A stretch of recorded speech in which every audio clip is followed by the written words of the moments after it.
Greetings, I am Erin Patton, and welcome to today's. Very so honored and so happy to be with all of you here today. I'm waiting for this for the streaming to go live on the other platforms to go ahead and get started. But I just wanted to first welcome you all into 2025. I feel like this year is going to be such a good year. Like tonight's gonna be to this year's gonna be a good year. Like I just feel that for everybody. I especially feel that for myself. I know 2024 for many of us was a very trying year. It was a very challenging year, and we deserve to. And I believe that 2025 is going to be that year of joy for everyone. And hello to people who are coming into the room. I hope you guys can hear me okay. And this episode will be a continuation of what I started to anchor into last year. And that is a focus on Black women. And I talked about this a few weeks ago when I went on my trip to Hawaii for my 40th solo return.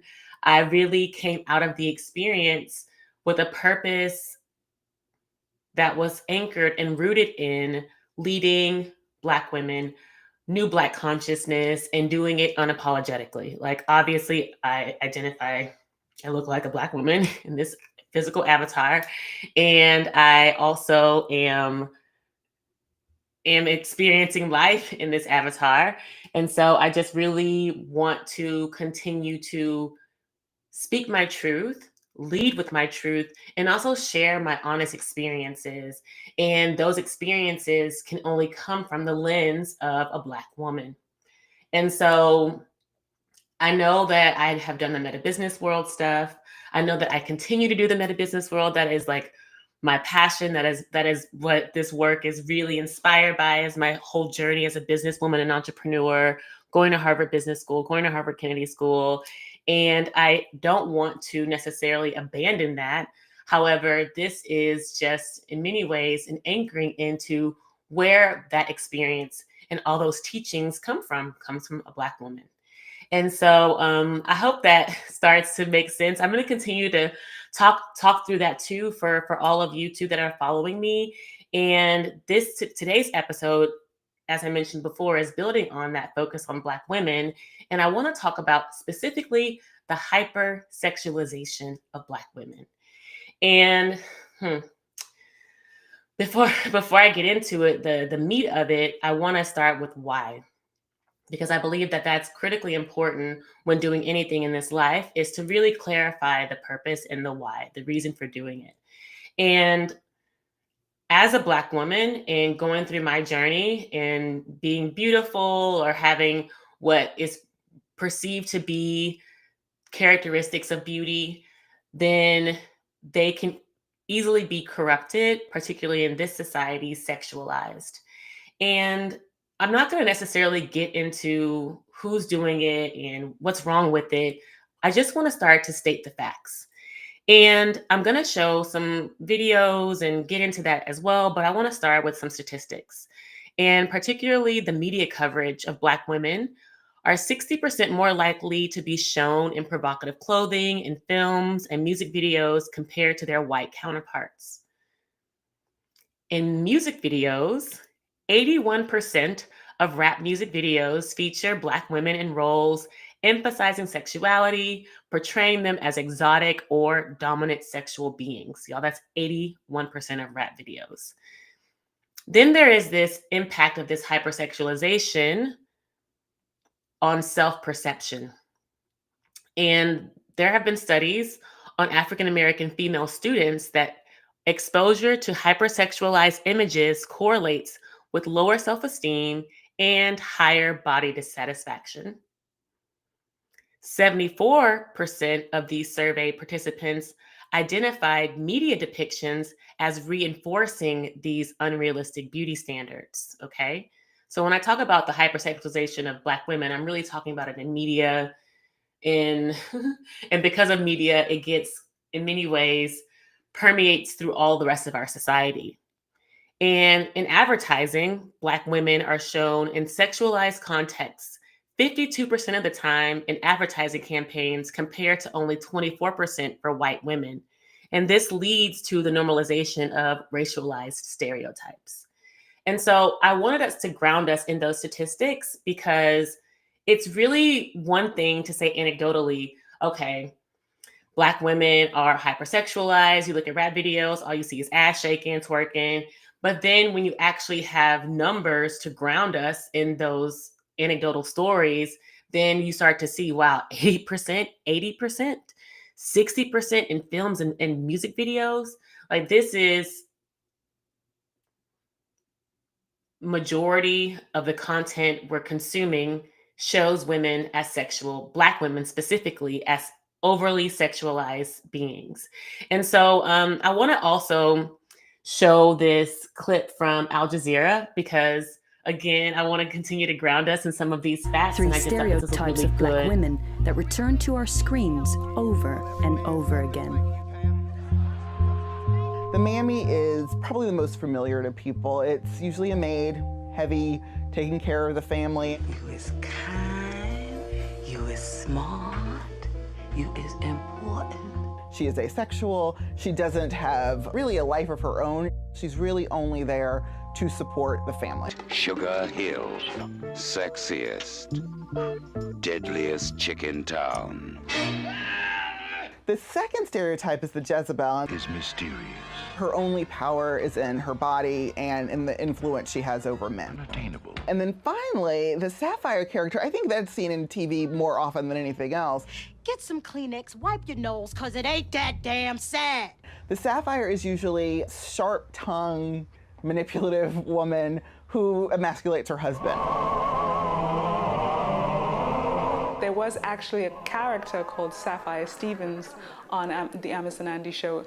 Cook, clean, and get along just fine all by yourself. I does. The representation of the angry Black women. And that's kind of metamorphosized to today, where we just have sassy, angry Black women who doesn't take anything from.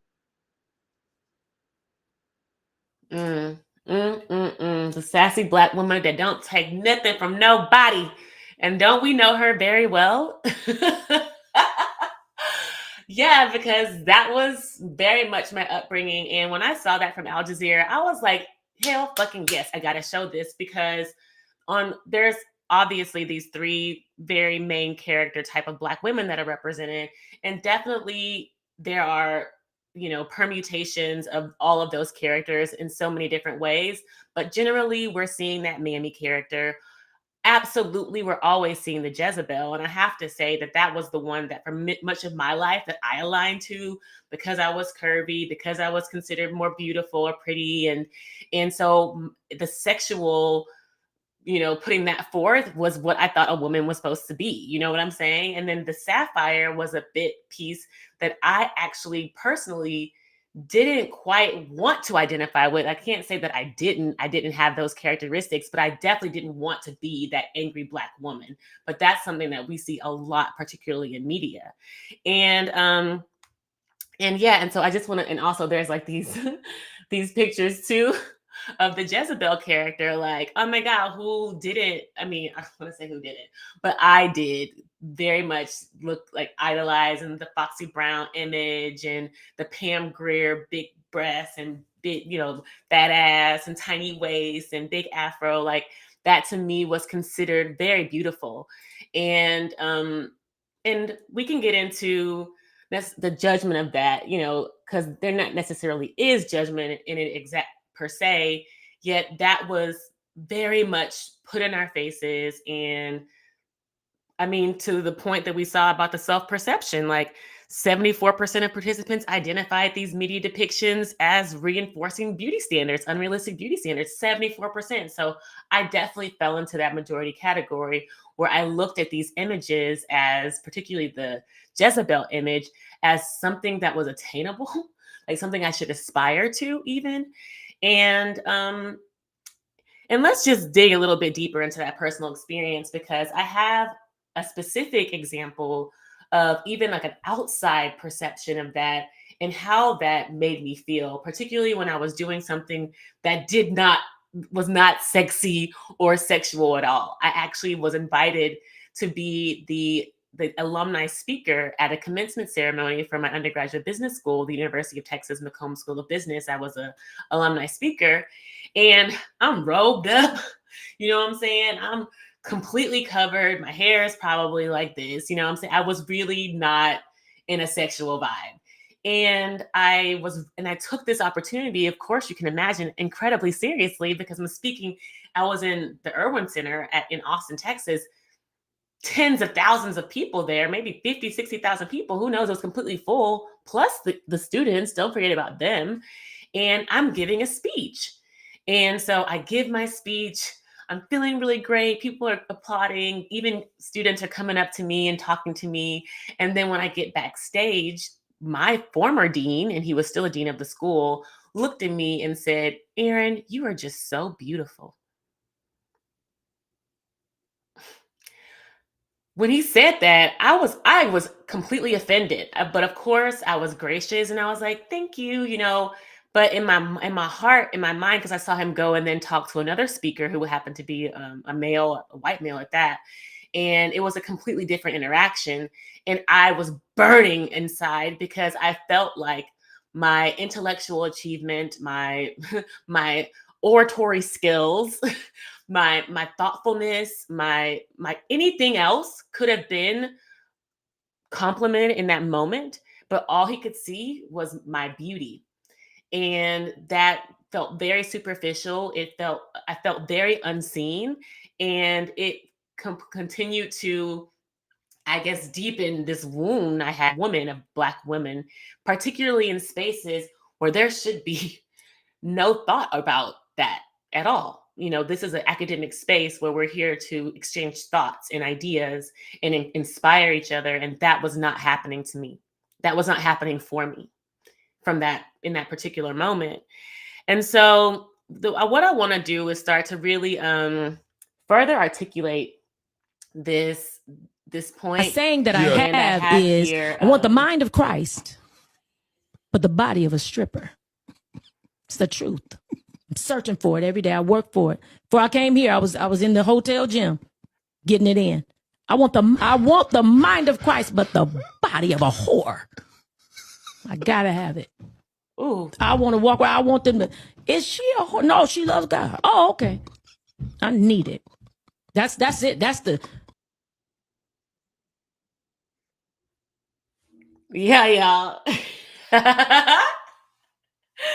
Yeah, so I wanted to show that, to continue on my personal experience sharing, because to say that I want the mind of Christ and the body of a stripper, okay, I know what she's getting at. And I want to start too by sharing my own personal experience, because now, like 15, 16 months ago, so about the fall of 2023, I started training in the gym, like she said, get my body right. And I actually was inspired by strippers. I ain't gonna lie, I was inspired by BBLs. I was inspired by all the women on Instagram that are voluptuously blessed and curvily blessed. And I wanted that for myself. And I was even considering, altering my body using, enhancements. Yeah, I was like, okay, let me just try to like work it out in the gym first. And so I started doing that because I was really driven by this Jezebel whore stripper like image. And I want to start to reorient that, because there is something in a beautiful, curvaceous woman's body. And I would venture to say it's not whoreness. Okay. As I started to go on my fitness journey and start to, amplify these curves and tighten my little waist and feed myself foods that actually could serve my body and give me the fuel that I needed to continue to go on that journey, and drinking lots of water, because it requires a lifestyle change when you're starting to, have the body of a beautiful woman. And to her point, the stripper, And it's not, and I want us to be careful with the words we use, because no disrespect to strippers or people who choose to work in sexual industry, yet there is a certain way of being and carrying the body that actually is not in alignment with Christ in that profession, because of the nature of how women are manipulating the Jezebel, manipulating men with their body. They're using their body to get money. They aren't actually really attracted to these men. So it's almost like, in my view, a weaponization of the pussy, and not a Christ held level of the pussy, if that makes sense. And y'all walk with me here, because we're really healing together, us as Black women. So we need to really start to explore this. And, or you could say the pussy, or the ass, whatever you want to say, but I like to say that because women have vaginas. And when you're in the sexual industry or the stripper industry particularly, it is not and always the highest use of that which God has given us and blessed us with, because we all know that there's power in the pussy, and put the pussy on a pedestal. We didn't heard all these things before, because when you do carry yourself in that Christ-like image with that beautiful body, then it's not a stripper body, it's a goddess body, in my view. So in my view, when you're working out in the gym, eating good, drinking water, you have the mind of Christ and the body of Christ. A priestess. And Christ is in my view, a neutral word. Christ really is a reflection of consciousness, not necessarily of Jesus. Jesus was Christ's consciousness, in which why they call him Jesus Christ, or the Christ without the Jesus piece. But the Christ is essentially a terminology used to ascribe a level of consciousness, which Jesus did embody. And so if you're looking to embody Christ consciousness, then you're not going to have a body of a stripper. You're going to have a body of a goddess. And that's the journey. And people look at me and they're like, Erin, you look so good now. You look so beautiful. You're glowing. I can see it in your eyes, because that is the light of Christ. That is the Christ consciousness that's coursing through my veins and coursing through my light body and coursing through my energy field. Not in my body looks like this, and I'm not in the club. I'm in front of you right now with a turtleneck on, still giving you all the beautiful womanly vibes. And this is what I hope we can evolve from, is this desire to overly sexualize ourselves. Fuck what media is doing. This is moving into more of the solution, because I've really started to articulate the problem, I hope really well for you all, that in this day and time, the hypersexualization is so embedded that we've actually accepted that we're going to walk the streets with the mind of Christ and the body of a stripper, not even acknowledging or have the awareness of those are antithetical things and antithetical ways of being. And we have to be careful with the words we use, because our words inform our actions and our actions inform our beingness. So if we are trying to move around here like strippers and get men for their dollars and get men for their money and get niggas to pay our bills and men to pay our bills, excuse me for the N word, but it's like we're not moving in Christ consciousness with that type of mindset. And I'm coming to understand this myself. As we really start to evolve as women and figure out what our place is in this world, it is not that of weaponizing the pussy. It is not that of weaponizing how we utilize our bodies and our sexuality. So with that, let me move to the next point, because I'm really feeling a way about this. I'm just like, wow, like this is a teaching and a lesson for me. I have to just stop and just acknowledge that, because I'm speaking here and I'm always speaking here, and I always feel like I'm doing this for the collective, I'm doing this for the world, but I'm really doing this shit for me, being this, because if I call myself a 5D being. I'm moving with Christ. Jesus is my homeboy. I'm doing all this work. Then what is not in alignment with that in my own being, in my own thinking? And it is this, I'm sure, of many other things, but certainly about how I carry myself, about how I expect myself to be around men, or how men are meant to be around me. And there is not a high conscious way of being in stripperdom. There just isn't. And so I had to call that out. And let me just bring some more evidence to the table. This was me in circa 2006 when but like this me today too. I have to say, like, this is me like circa 2006 when I really was just like, this is my, look at the Ed Hardy hat. Like, that's how you know it was a long time ago. But like I already know where I was. Like, I was at a club. I was in New York in 2006. And it was just like, this was like how we be. Like, when we go out, we're just overly sexualized. Like, I use my body to get free drinks, to go get to parties, to get into VIP, like to go wherever we needed to go. It was just like, it's me, I'm here. And yes, that is exactly in many ways how we should be. Like, it's me, I'm here. But how are we going about it? Like, what are our intentions with that? And so I want us to kind of dig a little bit deeper around what that intentionality could look like. And so the first step in that is to have the awareness. And I always talk about this, the noticing.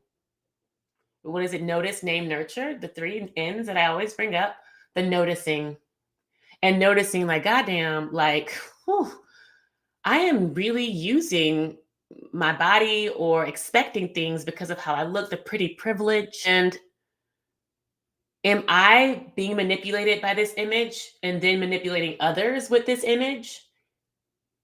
Ask yourself that question. Never been and we're going around to have a to look say at this things video. like, oh yeah, the industry is here to ruin Black lives, but I swear the more I begin to look at life from such a broader view, it kind of hurts my feelings that it's the truth. And it's just sad to see that they are really trying to slut Black women out. All they want us to represent is our bodies. They sexualize us, and the only thing they want us to put out is our bodies. Our sexiness is everything is about our bodies, our looks, just the sexual energy. Like, Glorilla didn't even need the sexual energy. She was so cool the way she was, her, 𝗘𝗶𝘁, but to see these two girls go from how they were to how they are now, it's like, I can't help but to just say this stuff is true, and it's sad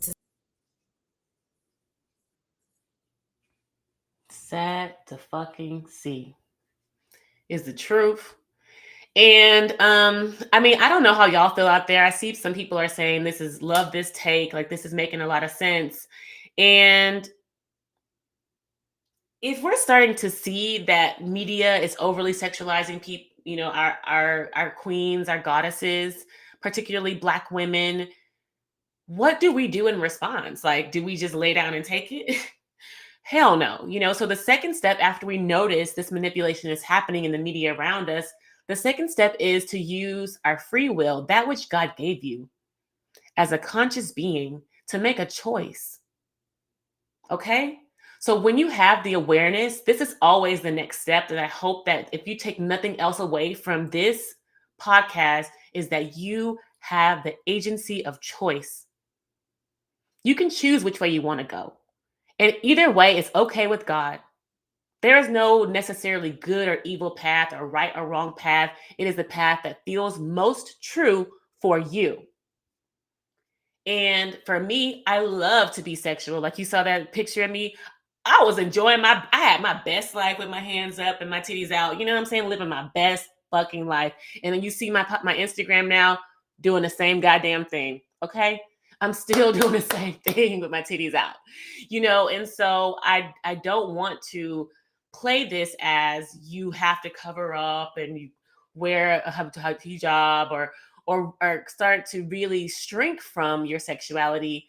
The key here is to understand, are you weaponizing it or are you using it in a Christ conscious way? Are you weaponizing the pussy? Are you Christ consciousing the pussy? Is it that or this? And so that actually is the next step of when you're noticing, okay, wow, I'm really being manipulated. And not only I'm seeing everyone around me being manipulated by this sexual hypersexualization in media. So what do I choose for me? Do I want to look sexy and potentially be received and perceived as a whore or as a stripper? Or do I, in this case, maybe want to walk a little bit differently and carry my energy differently, or, align my energies differently? So if I do choose to walk around with my titties out, I know how to hold my sexual energy. So I'm not giving off vibes that I'm trying to fuck. He may be trying to, but that's not my vibe. And so I feel like this is this is essentially the next step, is like, okay, do I want to subscribe to this over-sexualized image, or do I not want to subscribe to this over-sexualized image? And for me, I chose to be sexy. I choose to be sexy, actually.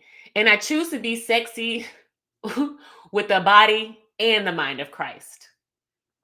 So I can walk down the street in a bikini in my slides and look people in the eye and nod my head, hold my back straight, hold my son's hand. We can both be in our swimwear.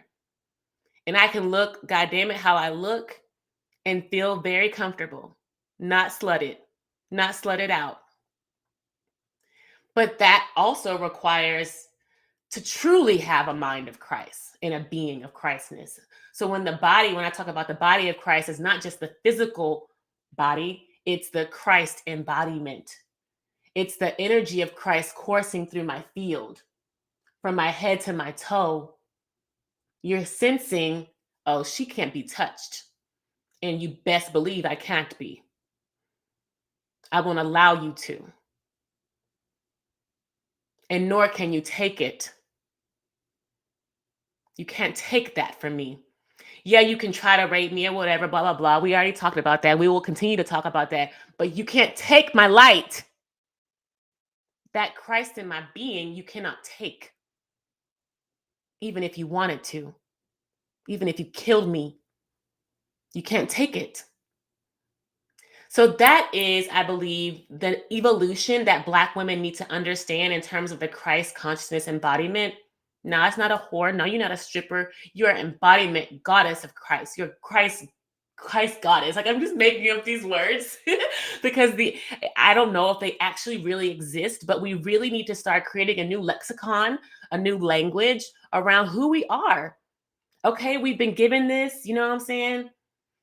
The media wants to hypersexualize us, so I already know this is in my program.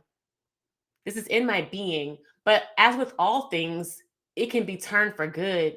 It can be made in Christ's image, in God's image. And you're not going to tell me that me showing ass makes me a stripper. Because I'm not using this. I'm not weaponizing this for anything but for my own enjoyment and pleasure and comfortability. But that has to reflect in your being. And so that really brings me to the third piece. So once you choose which way you want to go, then you have to start to, in my view, recreate your identity that is sovereign from and free from manipulation. So as I mentioned to you before, if you choose yes, like I choose yes, I want to be sexy. I want to post bikini pics on my Instagram. I want to show myself, in the bathtub. Obviously, I'm in the bathtub, not with clothes on, naked. These can be perceived as sexual things. And so as we're kind of moving through this world and you choose, okay, yes, I want to be sexual in this moment, or, sexy in this moment, then how does that start to look for you? What does that look like? What does that, no, not just look, we know what it looked like. What does it feel like for you? Because everything comes back to the feeling, and that's actually where the consciousness, particularly the Christ consciousness, lives, is in the feeling. Are you feeling empowered by this? Are you feeling in love with yourself because of this? Or are you feeling insecure? Are you feeling ashamed? Are you feeling punished, ridiculed? And these are feelings you have to explore for yourself. When you come out and you have on, you're looking how you look and you're walking around like this, or you're constantly, adjusting, then there is insecurity there. And there's nothing to judge necessarily about that. It's just a matter of you checking in with yourself, looking yourself in the mirror. Do I love myself looking like this? Or you can try to override it. You know what I'm saying? You can always try, but that's, not going to work at the end of the day. You want to be able to be real with you. If ain't nobody else in this world going to be real with you, you have to be real with you. Okay? So if you choose, yes, I want to be sexual, then you must be able to carry that in a way that really starts to align with how you truly feel. Yeah, I agree. It's not insecurity if she chooses to look and pose like that. But what I'm saying, King Picks, it's in the feeling. So come back to that. A lot of women enjoy being sexualized. I just said I enjoy being sexy. If you go to my Instagram, King Pics, I got plenty sexy pics. However, how do I feel when I take those pics? I feel empowered. I feel in love with myself. I feel confident. And I'm just challenging and questioning other people when they look sexy. How do you feel? Are you ashamed? Are you walking around covering yourself, pulling your skirt down? Or are you actually showing up in confidence? Because I'm not sure if you're a woman or not, but there are a lot of women who dress sexy and don't enjoy dressing sexy. They do it because they want to impress a man, or they think they need to do it to get a man, or they think they need to do it to fit in with their girlfriends, or they think they need to do it to prove something to their parents. So we have to come back to the feeling, King Picks. That's the point. It's not about being sexy. It's not right now. I chose, usually, I don't know if you watch myself. Usually I have my titties all out. I'm usually looking really sexy. Today it's cold, so I have on a turtleneck. Yeah. So you're a Black male. So you don't always, so there's not always that understanding necessarily of how a woman feels or why she's doing what she's doing. So that's why I'm coming back to, for Black women, if you're choosing this path, then how are you feeling? I want Black women to always be feeling in touch and in tune with themselves. I don't care if you're feeling insecure. I don't care if you're scared or ashamed, but acknowledge that for yourself. Not only do you acknowledge it for yourself, nurture that for yourself. Okay, if I'm feeling ashamed, do I need to dress like this next time? Am I really getting the value out of this experience by looking like this and being scared and cold? Probably not. So maybe next time I should think differently about how I want to show up, because actually I'm not feeling it. But if you outside and you're sexy and you're feeling it and you're dropping and you're having the wonderful time of your life, go for it. This is the whole idea and ethos behind this journey, is you have to be in touch with your feelings, and you have to always move with that which makes you feel the highest form of yourself and being for yourself. And that's why I was saying, if you're not wanting to be sexy, that is okay too. And if you feel confident and secure and beautiful in attracting who you want to attract, male, female, other, whatever it is, then do that for yourself. The key is we want to be able to move emotionally secure and emotionally sound in light and in view of that which being projected at us in the hypersexuality of Black women. So a lot has been projected at us. It was the problem. And the solution to, I was saying, was decide which way you want to go. Do you want to subscribe to that which is being projected at us through media? I said yes. I love to be sexy. I love it. Okay, I love to be seen. Or no, I actually don't want to subscribe to that. Then what does that look like for you? The key is, either way you go, you want to make sure you feel confident, you feel secure, you feel loved, because that's what being a goddess is. That's what having the body of Christ and the mind of Christ looks like. Okay? So, you know, and when you get to that point, when you have that body of Christ and the mind of Christ, then you can really start to manifest and create the life that you truly desire. And that's what I embody. And that's what I walk in. And I love that I get to do that for myself because I spent so long, like I showed y'all that picture. I'm going to go back to it of me back in the day, 21 years old, now I'm 40 years old, still doing the same thing, but with a different consciousness. With a different consciousness. And that's the life that I'm choosing to walk in, that I want to be able to celebrate my body, celebrate my being, walk in my purpose with God, inspire other people, love my family, have beautiful relationships with my family and my friends. That is actually the life that I want.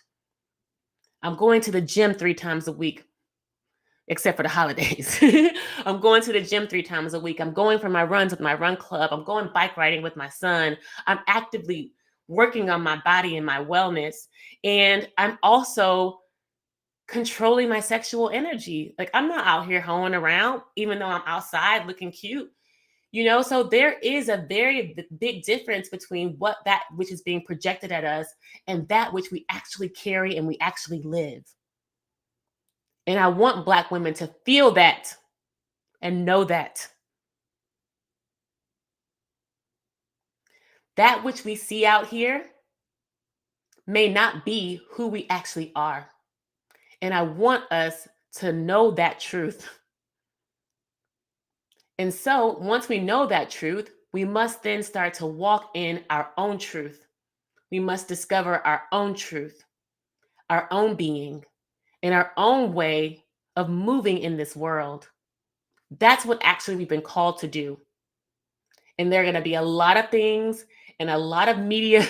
We went through the statistics. 80% of that what you see is going to essentially portray you as something that you may or may not even be. So it is up to you to choose who you are.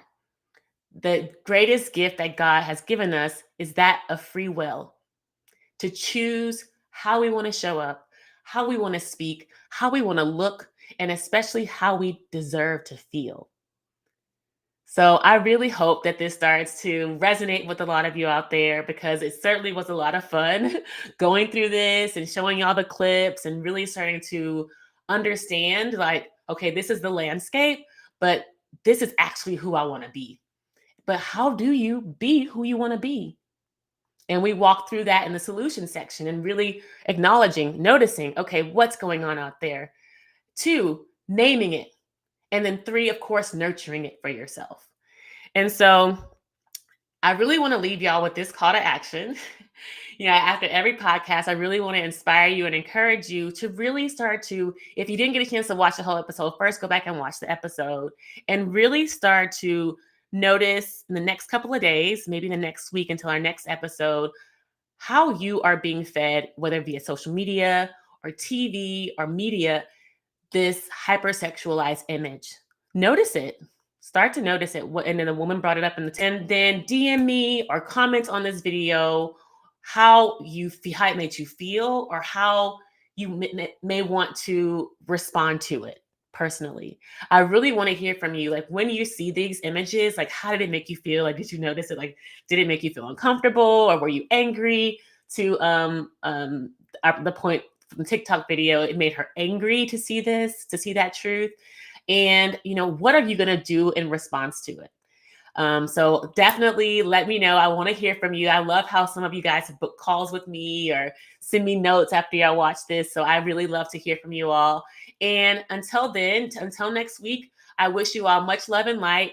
A happy 2025. This was such a fantastic start of the year topic for Black women. And as I mentioned before, for the rest of at least this year, I'm really going to be focused on conversations and topics that speak to the Black woman, because you know why? That's me.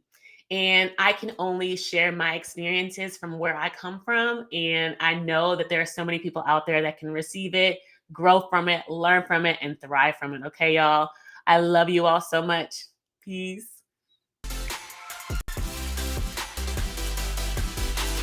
Did you really love this episode of the Meta Business Millennial Podcast?